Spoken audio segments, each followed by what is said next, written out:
Have you ever wondered what would happen if there are no humans left in the world and we've been replaced with AI? Well, welcome to Repo, a game that explores exactly that. But it gets so much worse. Once you look beneath the cute robots and addictive gameplay, there's a world of secrets to uncover and a story that's sad, mysterious, and absolutely terrifying. Repo is the story of a world destroyed by disease, where monsters roam, magic exists, humanity is facing demise, and a family is ripped apart in their shared goal to find the solution to this extinction event. But don't worry, we're going to tell you the whole story. If you haven't played Repo yet, it's a game where you, or you and a group of friends, play as a team of robots called Semibots. Your job is collecting taxes. I know, collecting taxes doesn't sound like the basis of a good game, but stick with me here. I promise, it's fun. But you work for the mysterious Taxman. And when we say mysterious, we mean this guy is really shady. But we'll get to him in a little bit. The Taxman drops you and your team onto one of three locations. The people who own these locations owe tax. Your job is to repossess enough items to collect the debt. You grab your cart, you wander around the map grabbing items of value, and take them to the extraction points, where they get sucked up and end up somewhere. But there is a catch. These locations are guarded by a random collection of monsters. These monsters will try to kill you in various ways, and the higher the level you go, the more monsters there are. On top of that, the levels get a whole lot harder, with lava pits, death drops, and other holes to fall into appearing in the floors. But if you manage to avoid the monsters and the pits, you head back to your truck and get taken to a service station. Here, you can spend all of the money you just raised on upgrades and weapons and items that make your life as a semibot a little bit easier. And it is such a great game, especially with friends. But underneath that is lore. And this is the sinister story that captured our interest. We have spent a lot of time playing each level again and again and again. We think we've seen everything there is to see at the moment, but the game is still being developed and there'll be a lot more added. But at this point, there are 3 maps to play with a bunch of items to collect and see, and we're basing our theory only on the information officially in the main game right now, excluding the beta.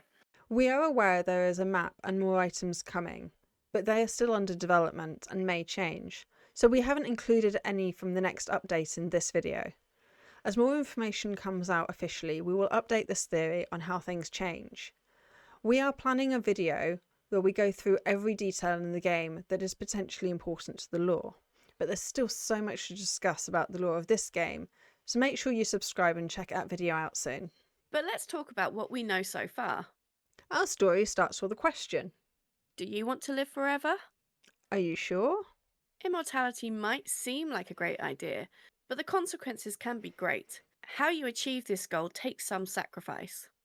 Would you be willing to sacrifice everything? That's what our main characters in Repo did, and the consequences, well, let's just say they are interesting. But before we get there, we should probably start at the beginning of the story. The characters in Repo are fascinating and complicated. We have played every single map hundreds of times at this point. We have tried to make sure we visit every single room available. This took some time when you consider that some of the rooms only appear when you get to the more difficult levels, and it also seems that some of the rooms are only available in the early levels, or at least change to more complicated versions later on. We think we have found 3 characters that are pivotal to this story, and if you've played Repo at all, then you will be familiar with them. We will get into these guys and each of their stories soon, but to make things easier, let's call them the Headmaster, the Explorer, and the Occultist. Don't worry, we'll explain these names soon. Our first character is the headmaster of Swift Broom Academy. This is a magic school where students learn all about magical herbs, potions, and perhaps even a little dark magic. There are 4 distinct portraits in this location. We have spent many hours debating whether these are 4 different people or the same person throughout their timeline, or perhaps something else. But if you spend enough time on this map, you will come across quite a few rooms where all 4 of these portraits are hung on the walls together. And once you find these rooms, these portraits are almost always shown in the exact same order. This implies this is the same guy and time is passing. So he starts as a teacher, young and ready for teaching, leading all the way through his career to him becoming the headmaster. Throughout his timeline, he seems to evolve. He gets older, grows a beard, has a really strange stage where this happens, and then becomes the headmaster of the school. And it's at this point something strange happens. But first, let's talk about our second character, the Explorer. The Explorer is most visible on one map in particular, the Headman's Manor. This is a map full of twisty corridors, tiny rooms, and lots of interesting places to explore. It is also full of collections and artifacts. Art, musical instruments, interesting creatures in display cases. This place clearly has a fascinating history. And the Explorer is definitely connected to this place. But we don't think that he is the only person connected to the manor. And the reason we have called him the Explorer is because we think he's connected to a different place entirely. If you look closely, and I mean really closely at the portraits, you can see he seems to be wearing some pretty warm clothes. Clothing that almost looks like you might be going somewhere really cold. We think that this place might be our third location, Mcjannik Station. This is an Arctic research station in Greenland, and here they seem to have found a few interesting things. Perhaps two interesting things in particular. Some strange mineral or substance deep underground, and a creature hidden deep in the ice. Citation needed, I hear you say. Well, let's start with the ice creature. As you explore the map, some of the artefacts you pick up are interesting. There's a machine that seems to be researching a massive leg or claw, which can only come from something really large and scary. Then you also see the same image on a laptop. And then you find a block of ice with the actual leg inside. Also, as a side note, there does seem to be evidence that there is something to do with a cryptid in this story somewhere. There are books that you can see in every location called The Curious Case of Gambo. And when you Google Gambo, you get a story of a whale like cryptid that washed up in Gambia. And there's more. Another book you come across regularly across all locations is a children's book with a picture of a whale and dolphin on. This seems to hint at telling us to look into the sea creature aspect more. Now, if finding a cryptid in the ice wasn't enough, this research centre was also testing a yellow liquid. There are samples everywhere. They're all labelled as biohazards. On some levels, if you go to the basement, then you can see a substance in the rock that looks very similar. This means they were probably mining this substance and then testing and converting the mineral into a liquid. But with our two discoveries in stow, let's get back to the manor. If the explorer is not the only one connected with the manor, then who else is? That brings us to our final character, the occultist. Who is he, and what is his connection to the story? Firstly, let's talk about the evidence of there being a third character. Well, it all comes back to the portraits. Whereas the explorer has portraits everywhere, the occultist seems to have just one, at first glance anyway, and it's this one. This portrait is only ever found in an absolutely crazy room. It's the largest portrait you find on this map, and yet it's kind of hidden. We almost missed it. But it's hidden in one of the strangest, most interesting rooms in the manor, with stairs that go on forever and end up in an open-plan bathroom. There's also a staircase that leads to nowhere, and a small kitchen off to the side. Oh, and there's a giant pit in the middle of the floor. So, who is the occultist? Sure, he could be one of the other characters we've already mentioned, but that just doesn't feel right somehow. He doesn't really look like the others, and he just seems to be a different person. So for now, we're going to treat him as a separate and third character. And we are going to call him the occultist because you see signs of strange rituals and ceremonies across the manor. They appear from level 1, but as you progress, there are more and more signs that something strange is going on at the manor. We think we know why all these strange activities are going on, and it's all tied to our timeline for the events. All of these characters are very important to the R.E.P.O story, and we will discuss what they do and where they end up later. But first, let's talk about how these characters and locations are all connected. We think these characters are linked to each other, and we searched high and low for clues to work out what connects them all, and we think we found the answer. So let's look at how they are connected. One of the best ways to do this is by looking at the objects you find in each location. Some artefacts are location specific and others can be found everywhere. But there are some artefacts that link back to other locations in all sorts of interesting ways. For example, this golden griffin statue is only ever found at Swiftburn Academy. But if you look closely at the 3D printer you find at Mcjannik Station, you can see that someone was 3D printing this exact statue. And that's a really interesting link between these two very different locations. Another link between these two locations is the yellow substance we mentioned earlier. At Swiftbroom, you find lots of magical artifacts, but one in particular is an item called the Wizard Cube of Knowledge, whose markings glow the exact same yellow as the yellow mineral mined at Mechanic Station. Another example, in all locations, you can find an animal crate. If this animal crate falls over, whatever is hidden inside gets really angry and seems to glow. And the colour it glows? Yep, that same magical yellow. Then we have Swiftbroom and the Manor. Out of all of our current locations, these two are the most connected. They share a lot of similar objects and artifacts. And then there is the Rugrat.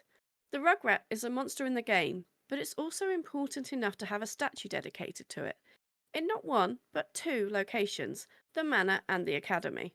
So that's how the locations are connected. But what about our three characters? How are they connected?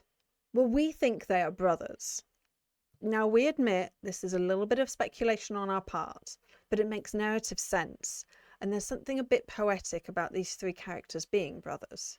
But if this is the case, this would make Headman's Manor the family home. But what happens next? Well, as often happens among siblings, as they grew up, they each chose their own path in life.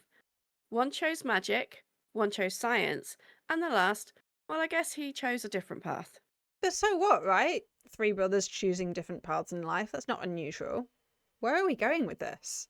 Well, there is another aspect to this story that we've not touched upon yet. What on earth happened to the human race? We seem to kind of be a little bit extinct in this world. There are signs that humans existed at some point in time. There are pictures of people. There are signs that humans lived, worked, and hung out. But these signs are old, and then it gets weirder. There are actually humans everywhere in this game, but not ones that are alive.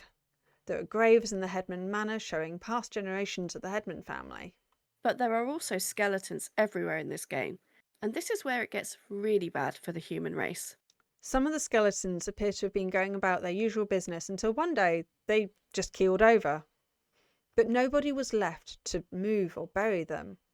These can be found in the service stations where the Semibots buy upgrades and in Swiftbroom Academy. Then there are some more skeletons you see in the tutorial, but these ones seem to have been running from someone or something. It's also interesting to note that there seems to be few women left in this world, or at least none in these three locations.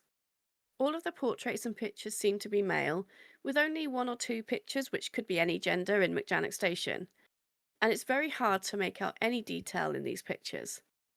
This points to a potential problem with humanity and birth rates, or a disaster sweeping the world and wiping people out. But it seems that there was a very real existential threat to humanity, and that threat may have won. But what does this have to do with the brothers? Well, this scenario is not hard to imagine. After all, we have all recently experienced the threat of a deadly virus that took over our lives for a while. And when that happened, people looked for solutions. They innovated. When faced with a problem, people will look for a solution, and the Headman family seem like they all have different skills that could help. But how could they help? Well, let's look at what the problem is first, and then look for evidence in the game to tell us what these brothers did. Let's start with the occultist. So we already know what he was doing. The evidence is all over the Headman Manor. There are sinister rituals. But where does that lead? Well, there's a lot of cursed objects that can only be found in the manor, like a music box that spins you round and round when you pick it up. This tells us that there was early signs of experimenting with curses. But there is more. Another object you only find here is a terrifying doll that looks scary enough when you find her. But the moment you pick her up, she starts screaming and trying to attack you. This shows signs not only of cursed objects, but potentially even the occultist playing with possession. And then there are the paintings. A lot of this story is told through pictures and portraits, and the artwork in the manor is a little bit disturbing. If you omit the pictures of the explorer and the huge picture of a young occultist that we showed you earlier, then what you have left is two portraits of the same man becoming more and more distorted in each portrait. This is a pretty good representation of what it would be like to become distorted over time. But there is one more picture that we haven't mentioned yet, and we don't really know where it fits. But it's this picture which looks like a photo of two men shaking hands, maybe a business deal or something similar. But what's really interesting is that neither of them have their heads. All of this led us to a pretty big realisation. The occultist was experimenting with human souls. Now, this may sound like a bit of a leap, but there is some evidence for human soul possession creatures in the game. The monsters that chase us as we play the game. If you manage to kill one of these creatures, they drop an orb, and this orb has been described by the game devs as the soul of the monster. So we know the occultist was experimenting with souls, and we know that there are monsters with souls in the game. What if these are the same souls? Human souls captured and placed into glass orbs where they can be transplanted into other things. But why? Well, this may have started out as a genuine effort to help save humanity. But we think something else happened, something that created a second threat to humanity. But we'll come back to this later. So what happened to the occultist? Well, there is one important monster in the game, the headman, named after the mansion. And because he is a giant floating head that roams around the game and tries to kill the Semibots. We know this head is important to the story because we see headstones in the manor's courtyards with his face carved into the stone. So we know that he died but still existed and is now an undead monster. We believe that this is the fate of the occultist, distorted by time in the experiments he did, and now his own soul placed into a monster of his own creation and destined to float around the halls of his once great mansion forever. Next, let's look at the Explorer. This guy may well be at the heart of the plague facing humanity. If a deadly disease or dangerous creature was unleashed, then the chances are they were found deep underground at Mechanic Station. We know the research station was abandoned suddenly on Sunday the 14th of April 2097. We know this because that's the date the calendar's seen about the facilities suddenly stop. So, after being part of the problem, he may have intended to also be part of the solution. And his solution? Technology. Although the evidence isn't obvious, we know he has access to technology at Mechanic Station with big computers and machines. There is also evidence that somebody in this story was interested in coding and computers. There are books all over the game which Google Translate tells us is Swedish for Code and Fun for Beginners. But what can technology do to save humanity? Well, the answer is twofold. Firstly, if you have a problem with population size, then technology, especially AI, can help fill these gaps, such as in the creation of an automated tax collection system using robots. And where do we have a system like that? Oh yeah! The game we're playing uses that exact concept. This tax collection system is fascinating for many reasons, but the main reason is the figure leading this system, the Taxman. We had mentioned the Taxman earlier, but we didn't go into too many details. But this character is strange. He is portrayed using the most cursed version of an emoji you can imagine. But if you look a little closer, the image is not quite what it seems. Beneath the emoji is something that looks fleshy, organic. It's almost like a face wearing an emoji mask. And our leading theory is that this is the Explorer's fate. A cyborg, part AI, part human consciousness. And you might be wondering where we found this inspiration. It's the Semibots themselves. A popular theory, even commented on by the devs, is that the Semibots we play as are robots with human consciousnesses uploaded to them. But this also brings up an interesting side note that feels important. There are two organisations that we see referenced in the game. The first, R.E.P.O Automatics, has signage in the tutorial, and they seem to run the tax system. The second company is Semiworks, which is the name of the game development company that makes R.E.P.O. We know that Semiworks is an organisation in the game because you can see their logo in Mechanic Station on the sides of boxes littered everywhere. But you also find this logo somewhere very interesting. On the sides of the upgrade boxes you buy from the service station, the ones that help you upgrade your Semibot. So it seems that Semiworks are the creator of the Semibots and are linked to Mechanic Station, and therefore linked to the Explorer and the Taxman. But we should probably talk about the second problem facing humanity, which is the Semibots themselves. They went rogue. In the game description, the Taxman is described as a rogue AI. We can see evidence of the Semibots becoming a threat to humans in the tutorial section. Here not only do we get the latest date for the game, showing this game is set sometime after the date of 2184, but also a hint that the Semibots needed regulating. There is a sign stating, "Danger! Make sure no service technicians are present in the orientation facility before testing, in accordance with the AI Workers' Safety Act of 2184. But do you remember earlier when we mentioned skeletons who died while running away from something? This is where it happened. These workers were running away from the Semibots and the Taxman. And now we have a situation where these semi-bots are going into people's houses, directed by the taxman, and suddenly we can see why the occultist may have started creating monsters using human souls to protect the last living humans.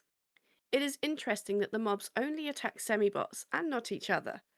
They are designed to see semi-bots and AI as the enemy.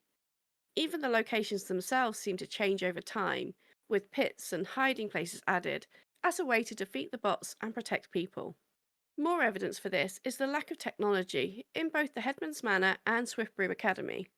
There is nothing in either location that could have been made after the 1960s. There are old black and white TVs, gramophones, and old radios, and technology back then was just very different. There was no internet to connect to, so none of these items would have been able to be used by AI for nefarious purposes. If you were afraid of AI and robots, the first thing you would do is remove all modern technology. So, what about our third character, the headmaster? What was he doing while his brothers were off doing all that? Well, at first glance, it seems like this brother hasn't been up to anything too shady. There are pictures of him on the wall, and he might look a little strange in some of them, but on the whole, he seems pretty normal. The school seems to have been functioning pretty well. There are signs of life everywhere, lots of magic lessons, common rooms, and dormitories. There are even pictures on the wall celebrating the latest graduating year.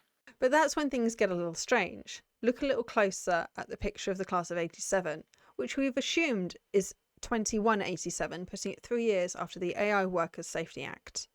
This picture is on the walls absolutely everywhere, and if you look closely, you can see that it is not a class of different people graduating, it's actually the same person, over and over again in different poses.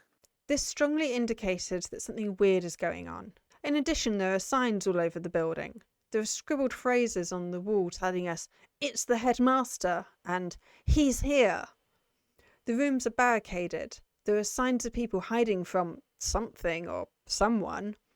We don't know exactly what the headmaster was doing to make the students so scared of him, but we do have an idea. Cloning. Stick with me here. But what if the headmaster's solution for saving humanity was to create more people? So the evidence is that he possibly found a way using magic he learnt and taught to make clones, possibly even of himself. There is still more to this story to be revealed, so it will be interesting to see what happens when they add new rooms and maps to the game. But what we do know is that our headmaster's fate was not a pleasant one. On later levels, you occasionally come across the headmaster's office, with the headmaster in it. But he's gone, killed by the same thing that plagued the rest of humanity. His body, however, living on for a while through the clones. But his mind, his soul, are what makes him an individual, dying with him. And that leads us to the theme of this game. It's a story about what makes us human. Is it our brains, our souls, or is it our bodies? Or are all three integral to what makes us human? This is what this story is about. Ultimately, R.E.P.O is a story of AI and humanity battling it out, and with AI ultimately winning. And our main characters, the three brothers who fought so hard for their humanity and immortality, found that it came at a cost. One brother, the headmaster, worked to create life through cloning in an attempt to evade death, only to die the same fate as the rest of humanity, at work in his office, his body continuing through his clones, but his soul, his brain, are what makes him an individual dying with him. The next brother, the occultist, he chose dark magic to save his soul, only to find that by removing the soul from the brain and the body, it becomes lesser somehow. Now he roams the corridors of his once great house, with no purpose, no thought, just instinct and anger at the AI who keeps coming to repossess his beloved collection. And the last brother, the explorer, wants an innovator, explorer, and inventor who sought to save the human mind, is now semi-conscious and stuck behind a grinning AI mask, forced to follow the programming he created in a never-ending loop, never living the life he tried so hard to preserve. If you made it this far, thank you. I'm Curious Issa. And I'm Curious Eep. And do we think that this theory is 100% correct? Absolutely not. But it's fun to theorise, especially at this stage while the game is still in development. There's a lot of things we haven't addressed. There's evidence that either doesn't quite fit or we don't entirely know what to do with, such as what's with the chairs? There's one book repeated over and over, Pictures of Chairs, 7th edition, and would love your thoughts on what on earth that's about. That's why we are working on a video where we showcase every single lore item that we found in the game so far. So let us know your thoughts in the comments section. That way you can share your ideas and we can have discussions with you. You might also want to subscribe so that you don't miss that video, and ring the bell to ensure you get notified when it's released, because we will only be releasing videos when we have something new to talk about. And the AI that controls YouTube, the great algorithm, is going to hate that. If you want to check out some gameplay, we do have a channel linked below, and we will be doing more lore hunting and possibly even some streams.